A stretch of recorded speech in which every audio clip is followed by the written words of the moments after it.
Hello students, welcome to Arvika institute of legal research. आज की video में हम इंडियन कॉन्स्टिट्यूशन का जो है पार्ट 2 डिस्कस करने वाले हैं। पार्ट 2 हम सबको पता है किससे डील करता है, सिटीजनशिप से डील करता है। ठीक है, पार्ट 2 में हमारे 5 to 11 आर्टिकल्स रहेंगे और ये सब किस चीज़ पे बेस करते हैं, सिटीजनशिप पे बेस करते हैं। तो आइए वीडियो के साथ आगे बढ़ते हैं। So, what is citizenship? First of all, we should understand this thing. Okay? If in simple words I say citizenship is like an identity of a person or a legal status of a person that he belongs to a country. Okay? Like if a person is a resident of China, he is called as Chinese, and if we Indians belong to India, that's why we called as Indians. Okay?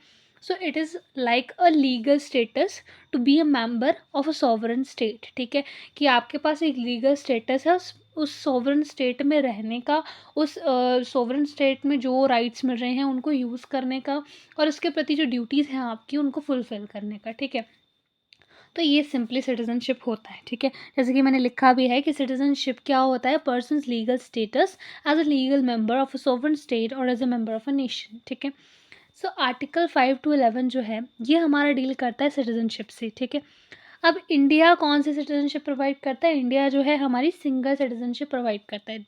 अगर हम India में governmental system देखें तो हमारे India में basically 2 types of government of their. One is central government and another one is state government. ठीक है, तो ऐसा नहीं है कि मतलब बहुत लोग ये कहते हैं कि भाई they question this thing that we are Indians. ठीक है, so we have a citizenship of India but we also make the bonafide certificate like resident certificate of our states. ठीक है, like we are residents of Himachal Pradesh, we are resident of Delhi, these all things. ठीक है, तो basically है क्या, India हमारा एक nation है, एक सोवरेन स्टेट है। ठीक है, आप किसी भी स्टेट में रह रहे हो, doesn't matter, you are living in India and you only get single citizenship, और वो सिटीजनशिप आपको पूरे इंडिया की मिलती है। ठीक है, उसमें कोई मैटर नहीं करता कि आप कौन से स्टेट से बिलोंग करते हो, स्टेट के लिए आपको रेजिडेंशियल सर्टिफिकेट मिल जाता है। ठीक है, तो दिस इज़ द थिंग कि हमारे इंडिया में सिंगल सिटीजनशिप है, डुअल सिटीजनशिप नहीं है। इसका एक और मतलब ये भी है कि अगर कोई इंसान है, कोई व्यक्ति है जिसने इंडिया की सिटीजनशिप ली है, ठीक है, अब वो बाहर जा रहा है, किसी और कंट्री की सिटीजनशिप ले रहा है, तो एज द मोमेंट उसने किसी और कंट्री की सिटीजनशिप ली, उसकी अपनी सिटीजनशिप इंडिया की जो है वो ख़त्म हो जाती है। This is what it means by single citizenship. ठीक है, कि आपको अगर इंडिया में रहना है इंडियन बन के, तो भाई आप एक सिटीजनशिप रख सकते हो, एक से ऊपर का सोचना भी मत। ठीक है, this is the clear thing. Okay, now dual citizenship सिर्फ एक विलेज में मिलती है and that village is known as Longwa village. ठीक है, एंड इस विलेज में आपको इंडिया और म्यांमार दोनों की सिटीजनशिप मिल जाती है। ठीक है, जहाँ तक I got from the sources, तो ऐसा कुछ है। ठीक है, now the next thing we are going to ahead with citizenship articles. ठीक है, तो सिटीजनशिप के साथ जो है 5 से लेकर 11 तक जो कॉन्स्टिट्यूशन के हमारे आर्टिकल हैं वो डील करते हैं। ठीक है, बहुत सिंपल लैंग्वेज में लिखा है मैंने, बहुत ज़्यादा जो बेयर एक्ट में जैसे हमें टफ लैंग्वेज दी होती है उसको बहुत सिंप्लीफाई मैंने करके बहुत शॉर्ट में मैंने आपको यहाँ समझाया हुआ है। ठीक है, तो यहाँ क्या कहता है देखिए, बेसिकली ना 2 चीज़ें हैं। ठीक है, हुआ क्या था कि जब हमारा सिटीजनशिप का कॉन्सेप्ट जो है ना ये कॉन्स्टिट्यूशन की कमेंसमेंट के बाद आया। ठीक है, लेकिन प्रॉब्लम ये थी कि उस टाइम सिटीजनशिप का रिलेटेड कोई एक्ट नहीं बना था, तो उन्होंने संविधान में ही इस चीज़ को ऐड कर दिया। ठीक है, लेकिन वो सारे रूल्स जो थे वो सारे कहीं ना कहीं आसपास घूम रहे थे कमेंसमेंट ऑफ कॉन्स्टिट्यूशन के आगे पीछे, जिसमें माइग्रेशन था, क्योंकि उस टाइम इंडियन पाकिस्तान का जो है वो पार्टीशन हुआ था। ठीक है, इसलिए सारी चीज़ें उसके अराउंड घूम रही थी, इसलिए बाद में पार्लियामेंट ने एक सिटीजनशिप एक्ट भी लाया। ठीक है, according to their powers under article 11। ठीक है, तो उसमें उनको पावर थी कि वो बना सकते हैं इस तरह का एक्ट, तो उन्होंने बनाया उस पर। सो नाउ अब हम आते हैं आर्टिकल्स पे। ठीक है, तो आर्टिकल 5 किस चीज़ की बात करता है? आर्टिकल 5 कहता है citizenship at commencement of constitution. ठीक है, ये किस चीज़ से डील कर रहा है? ये इस चीज़ से डील कर रहा है कि सिटीजनशिप कैसे मिल रही थी एट कमेंसमेंट ऑफ कॉन्स्टिट्यूशन, जब हमारा कॉन्स्टिट्यूशन जो है कमेंस हो गया, बन गया, उस टाइम कैसे मिली। अगर आपने मेरी प्रियम्बल वाली वीडियो देखी होगी या आई थिंक प्रियम्बल में ही थी।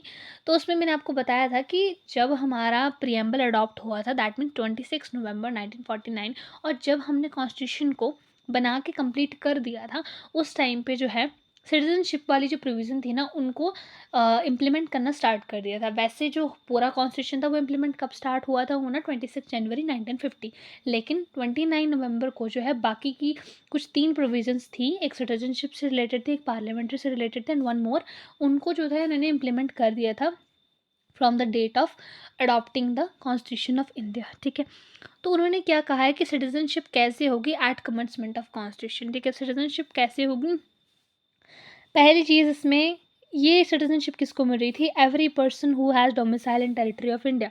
Now what is the meaning of domicile, domicile means कि आपका यहाँ पे किसी तरह का घर है या आपकी कोई ज़मीन है या आपका मतलब एक तरह से आपका एक रेजिडेंस था इंडिया में। ठीक है, तो इसमें क्या कहा था कि हर एक व्यक्ति जिसको सिटीज़न बनना है उसके पास जो है इंडिया की टेरिटरी में एक डोमिसाइल होना चाहिए। ठीक है, who was born in territory of India, अब ये किसके लिए था, जो इंडिया में बॉर्न हुए हों। ठीक है, either of parents born in territory of India, B में क्या लिखा था कि दोनों में से कोई पेरेंट्स जो हैं, मॉम और फादर, दोनों में से कोई भी पेरेंट्स जो हैं इंडिया में पैदा हुए हों, या फिर जो व्यक्ति सिटीजनशिप के लिए अप्लाई कर रहा है वो इंसान जो है इंडिया में, वो पर्सन इंडिया में लास्ट 5 ईयर्स से जो है रेजिडेंशियली रह रहा हो।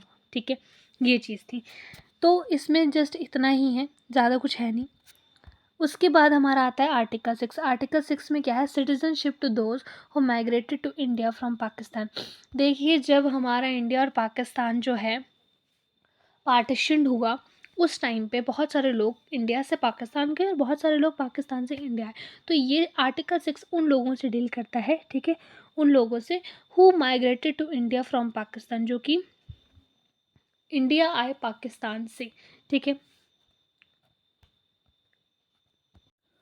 तो जो लोग ऐसे थे जो इंडिया आए पाकिस्तान से माइग्रेट होके, ठीक है, उनको कैसे सिटीजनशिप मिलनी थी, तो एक क्लॉज में उन्होंने बोला he or either of parents or any of grandparents born in India as per government of India. देखो, ये जो होता है ना, he or either of parents or any of grandparents, इसका मतलब होता है POI। POI का मतलब है पर्सन ऑफ इंडियन ओरिजिन। ठीक है, तो मतलब कोई ऐसा इंसान जो कि इंडियन ओरिजिन का है। ठीक है, Indian origin in the sense या तो उसके पेरेंट्स हों या उसके ग्रैंड पेरेंट्स हो, कोई भी वो इंडिया से बिलोंग करता हो। ठीक है, बाय ब्लड रिलेशंस। तो ये उसको बार बार मेंशन किया था कि अगर किसी व्यक्ति का यहाँ पे पेरेंट्स या ग्रैंड पेरेंट्स यहाँ बोर्न हुए थे तो वो सिटीजनशिप आराम से ले सकते थे उस टाइम पे। ठीक है, तो यहाँ पे उन्होंने ये बोला है एक क्लॉज में कि या तो वो या उनके पेरेंट्स जो हैं उन्होंने वो इंडिया के ओरिजिन के हों as per government of India act 1935। ठीक है, उसके बाद बी में क्या बोला है, ये तो उन्होंने बोल दिया कि हाँ जी, उसके लिए क्राइटेरिया रख दिया कि हाँ, पर्सन ऑफ इंडियन ओरिजिन जो हैं वो सिटीजनशिप ले सकते थे। लेकिन अब इसमें इन्होंने ये बोला कि 2 कैटेगरी में इसको डिवाइड कर दिया। ठीक है, फर्स्ट कैटेगरी थी those who came to India before 19 July 1948। ठीक है, first category is this state, कि ऐसे लोग जो कि 19 जुलाई 1948 से पहले इंडिया आए थे माइग्रेट होकर। ठीक है, और दूसरे थे वो जो कि 19 जुलाई 1948 को इन 8 के बाद इंडिया आए थे। ठीक है, तो इनको 2 कैटेगरी में डिवाइड कर दिया। उसके बाद वो लोग जिन्होंने सिटीजनशिप लेनी थी और जो कि 19 जुलाई 1948 को इंडिया आए या उसके बाद आए, उनको सिटीजनशिप देने का प्रोसेस क्या रहा था। ठीक है, तो उनको बोलता है रजिस्टर किया जाएगा as a citizen by an officer appointed in that behalf of government of dominion of India on an application made by him to such officer before commencement of constitution। तो उन्होंने क्या बोला कि ऐसे लोगों को जो है रजिस्टर कर दिया जाएगा जो 19 जुलाई 1948 के बाद आए हैं, ठीक है, इंडिया में एज अ सिटीज़न, जिन्होंने जो भी ऑफिसर जो government of dominion of India ने अपॉइंट किया है लोगों को सिटीजनशिप देने के लिए, लोगों को एज अ सिटीज़न रजिस्टर करने के लिए, उनको जो लोग एप्लीकेशन दे देंगे कॉन्स्टिट्यूशन की कमेंसमेंट से पहले। मतलब कि ये बात क्योंकि उन्होंने 19 जुलाई 1948 की थी ना, तो मतलब कि इंडिया के सॉरी कॉन्स्टिट्यूशन के कमेंसमेंट के होने तक, लाइक 26 जनवरी 1950 तक, जो जो लोग अपनी एप्लीकेशन दे देंगे कि हमें रजिस्टर करो एज अ सिटीज़न, क्योंकि हम आफ्टर 19 जुलाई 1948 आए हैं इंडिया में, या 19 जुलाई 1948 को ही आए हैं, तो उनको सिटीजनशिप जो थी वो कहाँ से मिलनी थी, आर्टिकल 6 क्लॉज बी के अंडर मिलनी थी। बेसिकली इन्होंने क्या किया था ना, एक तरह से कैटेगरी डिवाइड कर दी थी कि इस वाली कैटेगरी के लोगों को हम इस आर्टिकल के अंडर रखेंगे, बाकियों को हम इसके अंडर रखेंगे। इसी में था कि provided at least 6 month residing in India necessary just for giving application, कि एप्लीकेशन देने से पहले आपके पास एटलीस्ट 6 मंथ्स का जो है यहाँ पे रेजिडेंस होना चाहिए इंडिया में, कि आप 6 महीने से यहाँ रह रही हैं, ठीक है। तो अभी तक 2 कैटेगरी जो है वो डिस्कस हो गई थी, आर्टिकल 5 और आर्टिकल 6 में। आर्टिकल 5 में हमने डिस्कस किया वो लोग जो कि जिनका इंडिया में डोमिसाइल था, ठीक है, और दूसरे वो लोग थे जिनको जो कि इंडिया में माइग्रेट होके आए थे पाकिस्तान से, ठीक है। आर्टिकल 7 उन लोगों को कवर करता है जो कि माइग्रेंट टू पाकिस्तान है, मतलब जो कि इंडिया से पाकिस्तान गए थे। तो उन्होंने क्या बोला है कि चाहे कुछ भी हो, not with standing anything in article 5 and 6 a person who has after 1 मार्च 1947, कि कोई भी इंसान जो 1 मार्च 1947 को माइग्रेट हुआ था पाकिस्तान या उसके बाद माइग्रेट हुआ है पाकिस्तान, तो वो सिटीज़न इंडिया का नहीं रहेगा, ठीक है।